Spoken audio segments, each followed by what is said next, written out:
안녕하세요. 매일 새로운 사연을 전하는 읽어주는 사연 라디오입니다. 구독과 좋아요, 많은 공유 부탁드립니다. 오늘의 사연 시작하겠습니다. 안녕하세요. 얼마 전 남자친구에게 파혼을 말한 30대 초반의 여성입니다. 이혼보다는 파혼이 낫다는 말을 몇 번씩 가슴에 새기고 있기는 하지만 그래도 말로만 듣던 파혼을 하게 되었다는 게 남보기 부끄럽고 부모님께 죄송스럽고 그렇네요. 그리고 파혼을 하게 된 이유가 남자친구는 어이가 없다며 남들한테 이야기 한번 해보라고 저만 욕먹을 거라는데 저는 그렇게 생각하지 않거든요. 그래서 익명의 힘을 빌려 여러 사람들의 의견을 듣고 정말 제가 오버액션을 한 거라면 파혼과는 별개로 남자친구와 남자친구 부모님께 사과드릴 생각이에요. 하지만 제가 맞는 거라면 어떻게든 정식으로 사과를 받아내고 싶을 뿐입니다. 저보다 2살 많은 남자친구와는 지인의 소개로 만났습니다. 그런데 사실 저만 놓고 이야기하자면 결혼이 그렇게 급했던 것도 아니었고 하고 싶었던 것도 아니었거든요. 하지만 그럼에도 불구하고 남자친구를 소개받았던 건 바로 부모님의 성화 때문이었어요. 저는 시골 깡촌에서 태어나 대학교 때문에 서울로 올라왔고 저희 부모님은 일평생 농사만 짓던 분들이세요. 그렇다 보니 아무래도 사고방식은 저희 할머니 세대랑 비슷하리만큼 보수적이셨습니다. 비혼이니 딩크니 그런 건 말도 안 되는 소리였고 여자 나이 32은 이미 홍기를 넘어섰다고 생각하실 정도로요. 그래서 제가 누구라도 사귀지 않으면 당신들이 나서서 중매라도 서실 기세였다니까요. 그리고 그런 찰나에 지인이 괜찮은 사람이 있다며 한번 만나보라고 했기에 성사된 자리였습니다. 아무튼 그래서 제 나이도 있고 부모님의 성화도 있고 하여 남자친구를 소개받았는데 남자친구는 하루빨리 결혼을 하고 싶어 안달난 게 눈에 보일 정도였어요. 그리고 사정이 그렇다 보니 연애 내내 저보다는 남자친구 쪽에서 마음이 급해서인지 더 적극적으로 나왔던 게 사실이에요. 그리고 이런 말이 어떻게 들릴까 싶지만 여자 입장에서 그것도 저는 연애도 많이 안 해봤기 때문인지 적극적인 남자친구가 싫지 않았습니다. 하지만 연애 1년 만에 남자친구가 결혼 이야기를 꺼낼 거라곤 미처 생각하지 못했지요. 프로포즈를 받고 솔직히 말해서 드라마 속 여주인공들처럼 기쁨의 눈물을 흘릴 만큼 감동을 했다던가 그렇진 않았어요. 다만 사귀는 동안 큰 문제가 없었고 그렇다 보니 굳이 거절을 하고 다른 사람을 만나야겠다는 필요성을 느끼지 못했지요. 그래서 남자친구의 프로포즈를 받아들였고 이후로는 물 흘러가듯 일이 진행되어 순식간에 양가 부모님까지 만나 뵙고 결혼 허락을 받는 상황이 되었네요. 처음 시댁에 갔던 날이었습니다. 그리고 지금에서야 돌이켜 생각해보면 이때 시부모님이 특이하셔도 너무 특이하신 분들이란 걸 눈치챘어야 했어요. 하지만 당시에는 어쨌든 남자친구와 결혼하게 되면 저에게는 시부모님이 되실 분들이란 생각에 그분들께 잘 보여야겠단 마음이 컸거든요. 제가 결혼이 간절했던 것은 아니지만 그래도 여자로서 어려서부터 보고 들은 바가 있었으니 웬만하면 시부모님하고 가깝게 잘 지내는 그런 며느리가 되고 싶었달까요. 그래서 조금이라도 좋은 인상을 드리고 싶었고 그렇다 보니 긴장도 많이 하게 되더라고요. 솔직히 제 스스로의 모습만 검열하느라 시부모님이 어떤 분들인지는 미처 눈여겨볼 생각조차 못했던 게 사실이에요. 그저 제가 방금 제대로 대답을 한 건지 뭐라도 실수를 하진 않았는지 그런 데만 온 신경을 곤두세우느라 바빴으니까요. 그런데 저희 부모님까지 모시고 상견례를 하면서 비로소 이 결혼을 하는 게 맞는 건가 하는 의구심을 조금씩 갖게 되었습니다. 일단 저희 부모님은 농사 때문에 서울에 자주 오시는 분들이 아니었고 오신다고 해도 며칠씩 있다 가실 상황이 못 되었어요. 그렇기에 오신 김에 식사만큼은 맛있고 좋은 곳으로만 모시고 다닐 생각이었지요. 그래서 상견례 자리도 호텔 레스토랑으로 장소를 잡았던 거고요. 그런데 상견례 당일날 남자친구 부모님이 저더러 부모님은 평소에 드시던 대로 드셔야 하는 거 아니냐면서 괜히 당신들 수준에 맞추다가 저희 부모님 탈이라도 나면 어쩌냐는 거예요. 그리고는 당신이 무슨 재밌는 말이라도 한 것 마냥 웃으시는데 솔직히 저는 제가 꼬인 건지 시부모님이 하신 말씀이 꼭 저희 부모님을 무시하는 말처럼 들리더라고요. 그리고 그걸 가만히 참고 넘어갈 제가 아니었습니다. 그래서 단도직입적으로 지금 어머님 아버님이 무슨 말씀을 하시는 건지 모르겠다고 저희 부모님이 평소에 어떻게 뭘 드시는지는 아시냐고 물었어요. 사실 제가 처음 인사를 드리러 갔을 때만 하더라도 그런 자리가 처음이기도 하고 그래서 제가 남자친구 부모님이 듣기 거슬리는 이야기를 하셔도 미처 제대로 대응하지 못하고 넘어간 순간순간이 있었지만 이번만큼은 저도 아니고 저희 부모님을 상대로 선 넘는 발언을 하셨으니 가만히 있어서는 안 되겠다 싶었지요. 그래서 저를 어떻게 보시건 말건 신경 쓸 겨를도 없이 따지고 든 거예요. 그리고 제 그런 모습을 보더니 남자친구가 테이블 밑에서 참으라는 식으로 저를 쿡 찌르더니 나름대로 분위기를 환기시키겠다는 의도였는지 저희 부모님이 계시는 지역에서 드시는 음식이 훨씬 건강에 좋을 텐데 괜히 서울 음식 드시고 탈나는 거 아니냐는 자기 부모님은 순전히 걱정하는 마음으로 하신 소리라는 말도 안 되는 변명을 하더라고요. 그리고 남자친구의 어설픈 넉살에 저는 더 화가 나서 당장이라도 부모님을 모시고 그 자리를 벗어나고 싶었어요. 그런데 저희 어머니가 저한테 가만히 있으라는 식으로 몇 번이나 눈치를 주셔서 한 번은 참고 넘어갈 수밖에 없었네요. 그리고 어색한 분위기에서 이런저런 대화가 오가다가 저희가 결혼하게 되면 신혼집이라던가 혼수나 예단은 어떻게 할 건지에 대해서 얘기가 나왔습니다. 솔직히 돈 이야기라는 게 껄끄럽기는 해도 결혼할 사이라면 응당 몇 번이고 주고받을 수밖에 없는 이야기잖아요. 그런데 도통 남자친구 쪽에선 먼저 말문을 열지 않았기에 하는 수 없이 저희 아버지가 먼저 말씀을 꺼내셨어요. 하지만 남자친구 부모님은 대답 대신 먼저 저희더러 얼마나 해줄 수 있냐고 되묻는 게 아니겠어요. 그리고 그런 남자친구 쪽 반응에 약간은 의아했지만 그래도 남자친구에게 들은 이야기가 있었기 때문에 크게 당황치는 않았습니다. 평소에 남자친구는 자기가 모아둔 돈이 5천 정도 있고 부모님께서 1억 정도는 해줄 수 있다는 식으로 입버릇처럼 말해왔으니까요. 그리고 저는 순진하게도 남자친구의 말을 고지고대로 믿었기 때문에 저희 부모님에게도 이 정도 해주실 거라고 귀뜸을 해놓은 상황이었으니 저희 부모님도 이미 어느 정도는 생각해놓은 금액이 있으셨어요. 그래서 저희 아버지가 저희는 1억 정도 생각하고 있다고 대답하셨습니다. 그런데 찰나지만 남자친구 아버님이 보이신 표정이 솔직히 되게 기분이 나빴어요. 약간 뭐랄까, 네가 1억을 해줄 수가 있다고? 정말? 하며 못 믿겠다는 식이었거든요. 그리고 제 느낌은 착각이 아니었습니다. 왜냐하면 뒤이어 질문하시기를 아니 농사를 얼마나 크게 지내시길래 1억을 턱하니 말씀하시냐며 그거 농사라는 게 나이 들면 짓기도 어렵고 그러다 늙어서 애들한테 아쉬운 소리하고 살면 어쩌려고 그러냐.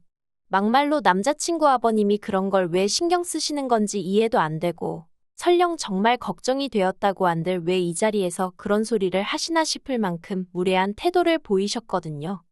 그리고 저도 모르게 발끈해선 저희 집 재산은 염려치 않으셔도 되고 지금도 농사를 지으시는 건 아직 건강하신데 아무것도 안 하는 건 성격에 맞질 않으셔서 그냥 하고 계신 거라고 질러버렸어요. 그랬더니 친정아버지가 당황하신 듯 웃으시면서 저더러 어른들 이야기하는데 왜 나서냐고 저를 말리시더니 저희 딸이지만 성격이 이렇게 왈가닥이라고 잘 부탁한다고 하시는 거예요. 사실 저희 부모님은 두 분 다 앞에서 말한 대로 무척이나 보수적이셨고 그렇다 보니 딸 가진 부모가 죄인이다. 약간 그렇게 생각하시는 면도 없잖아 있으셨거든요. 그리고 당신들이 잘해야 남자친구 부모님 그러니까 저희 부모님 입장에선 예비사돈이죠. 예비사돈들이 저를 예쁘게 봐줄 거 아니냐며 상견례가 진행되는 내내 무척이나 저자세로 나가시대요. 휴, 솔직히 자식된 입장에서 그런 부모님의 모습을 보고 있는 건 꽤나 괴롭고 불편한 일이었습니다. 그래서 그렇게 안 하셔도 된다고 몇 번이나 말씀드렸지만 이게 다 나중에 저 편하라고 그런 거라며 당신들은 괜찮다고 하시는데 도대체 자식이 딸인 게 무슨 문제라고 저러시나 싶어서 제 부모님이지만 얼마나 답답하고 속상하던지요. 하지만 정말 저를 더 괴롭게 한 건 이 상황이 당연하다는 듯 받아들이고 있는 남자친구와 남자친구의 부모님이었네요. 그리고 이러한 과정 속에서 저는 솔직히 확실히 뭐 때문이라고 말할 수는 없었지만 일종의 비굴함마저 느끼며 이 결혼을 하는 게 맞나 하는 생각을 하기 시작했어요. 막말로 결혼하자고 한 사람은 남자친구였지 제가 아니었는데 심지어 저는 그렇게 결혼이 간절하지도 않았는데 언젠가부터 오히려 저나 저희 부모님이 남자친구 쪽 비위를 맞추고 있는 그림이 되어 있었으니까요. 그리고 이런 와중에 정말 제 마음을 돌아서게 한 일이 발생했습니다. 상견례가 끝나갈 무렵 남자친구 아버님께서 저희 부모님더러 언제 한번 놀러 가도 되냐고 물으시더라고요. 그리고 저희 부모님은 그게 사람들끼리 을에 언제 한번 시간 날 때 밥이나 먹자 하는 인사 같은 말이라고 생각하셨던 모양이에요. 사실 그렇잖아요. 아직 정식으로 결혼을 한 것도 아닌데 놀러 온다 소리를 하겠으며 설령 했다고 한들 듣는 사람 입장에서도 정말 진지하게 받아들이는 경우는 별로 없잖아요. 그래서 저희 부모님도 그렇게 하시라고 의뢰껏 대답을 하셨어요. 그러자 남자친구 아버님이 집요하게 주소라던가 그런 걸 물어보시는데 그땐 나중에 들은 말이지만 저희 부모님도 좀 황당하셨답니다. 하지만 이미 와도 된다고 한마당에 주소를 안 주기도 그래서 주소며 이것저것 알려드렸다는 거예요. 그런데 황당한 상황은 그게 다가 아니었습니다. 상견례 자리를 가진 이후로 일주일도 지나지 않았을 무렵 남자친구가 저더러 그때 자기 아버지가 저희 부모님 댁에 놀러 가겠다고 했던 거 기억나냐면서 그래서 이번 주말에 가시겠대라고 말을 전하더라고요. 제가 황당해서 정말 가신다고 그랬냐니까 저더러 속고만 살았냐는데. 그래서 지금 한창 농사 때문에 바쁘실 시기이고 그리고 아직 우리 식도 안 올리지 않았냐. 그러니까 아버님께 잘 말씀드려서 못 가시게 해달라고 했어요. 그랬더니 남자친구 안색이 어둡게 바뀌더니 이럴 줄 알았다면서 저더러 솔직히 말해보랍니다. 자기나 자기 부모님한테 뭐 거짓말한 거 없냐고요. 그리고 뜬금없는 이야기를 하는 남자친구의 태도에 당황한 제가 그게 무슨 소리냐고 내가 무슨 거짓말을 하냐고 되물었습니다. 그랬더니 남자친구가 하는 말이 정말 부모님이 농사를 그렇게 크게 짓는 게 맞냐면서 자기 부모님도 예전에 농사 지어보셔서 안다고 거짓말도 정도껏 하라나요. 그리고는 덧붙이기를 아버님이 저희 부모님 댁에 놀러 가시겠다고 하신 것도 진심이 아니라 제 반응을 보려고 떠보신 거랍니다. 정말 그렇게 농사를 크게 짓는 집안의 딸인지 확인해 봐야 한다면서요. 어이가 없어서 그러니까 지금 나나 우리 부모님이 거짓말했는지 시험해 본 거냐고 따졌습니다. 그랬더니 남자친구가 한다는 말이 평소에 제 씀씀이로 보나 뭐로 보나 그렇게 돈 많은 집에 딸 같지가 않았는데 갑자기 1억을 해오겠다는 것도 의아했고 솔직히 남자친구가 얼마나 횡설수설하던지 도대체 무슨 말을 하는 건지 이해를 할 수가 없었습니다. 막말로 찜찜한 구석이 있으면 차라리 까놓고 말을 하는 게 맞지 그렇게 음흉하게 뒷조사하듯 사람을 떠보는 게 맞나 싶었으니까요. 그래서 남자친구더러 그냥 결혼을 하기 싫으면 안 하면 되지. 이게 뭐 하는 짓이냐고 화를 냈어요. 그리고는 우리 집에 가서 땅 구경을 해볼 테면 해보라고 했지요.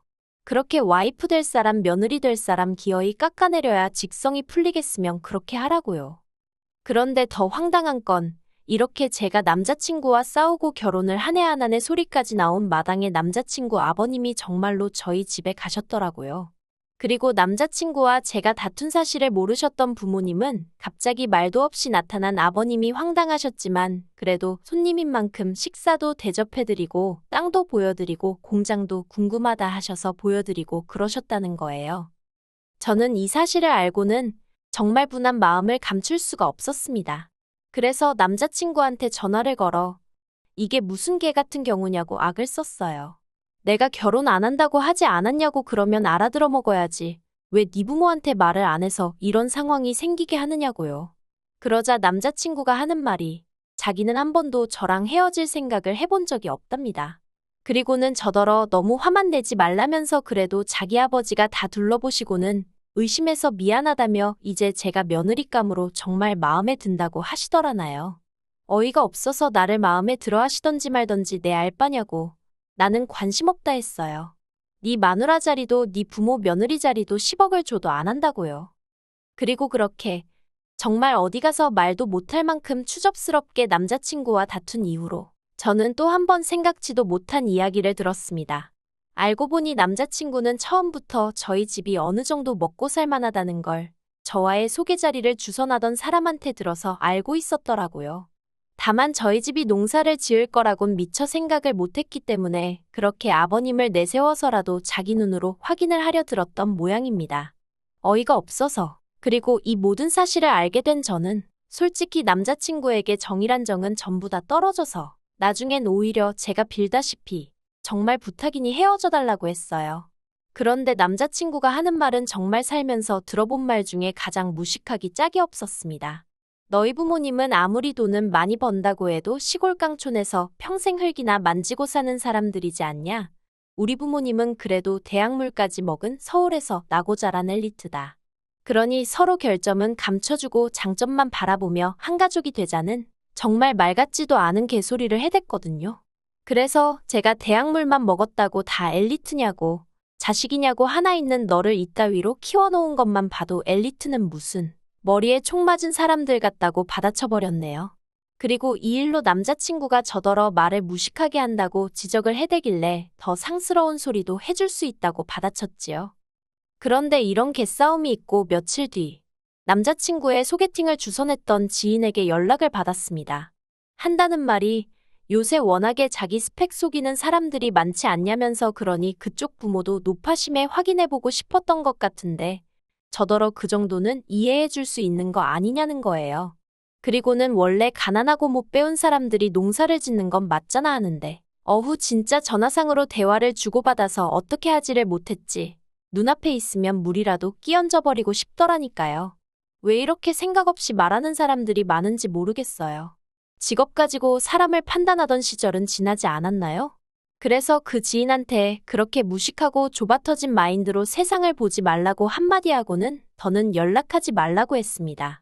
그리고 지금까지도 남자친구는 계속해서 서로 부족한 점을 채워주는 게 부부라며 우리 둘은 환상의 커플이란 개소리나 해대고 있네요. 하지만 저는 파혼했다고 주변에 알리고 있고요. 단지 혹시나 남자친구가 정신줄 놓고 시쳇말로 헷가닥 돌까봐 지금 조심조심 피하는 중입니다. 아무래도 이제 전화도 차단 걸고 집도 이사해야겠어요. 긴 이야기 들어주셔서 감사합니다. 오늘의 사연은 여기까지입니다.